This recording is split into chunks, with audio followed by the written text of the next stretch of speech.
బంగ్లాదేశ్ క్రికెట్లో గత కొంతకాలంగా నెలకొన్న అనిశ్చితి తాజాగా పెను సంచలనానికి దారితీసింది.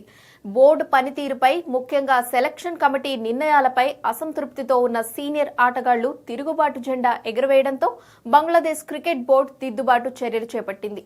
ఈ క్రమంలోనే జట్టు అంతర్గత వ్యవహారాల్లో తలదూర్చుతున్నారనే ఆరోపణలు ఎదుర్కొంటున్న నజ్ముల్ ఇస్లాంను బోర్డు కీలక పదవి నుంచి తక్షణమే తొలగిస్తూ నిర్ణయం తీసుకుంది. ఆటగాళ్ల ఐక్యత మరియు వారి డిమాండ్ల తీవ్రతను గమనించిన బోర్డు జట్టులో క్రమశిక్షణను కాపాడేందుకు ఈ కఠిన నిర్ణయం తీసుకున్నట్లు తెలుస్తోంది. గతంలోనూ మేనేజ్మెంట్ తీరుపై ఫిర్యాదులు వచ్చినప్పటికీ ఈసారి ఆటగాళ్లందరూ ఏకతాటిపైకి వచ్చి నిరసన తెలపడంతో బోర్డు దిగిరాక తప్పలేదు. ఈ మార్పు బంగ్లాదేశ్ క్రికెట్లో కొత్త అధ్యయనానికి నాంది పలుకుతుందని, ఆటగాళ్లకు మరియు బోర్డుకు మధ్య ఉన్న విభేదాలు తొలగి జట్టు ప్రదర్శన మెరుగుపడుతుందని అభిమానులు ఆశిస్తున్నారు. ప్రస్తుతానికి ఈ నిర్ణయం క్రికెట్ వర్గాల్లో హాట్ టాపిక్ గా మారింది.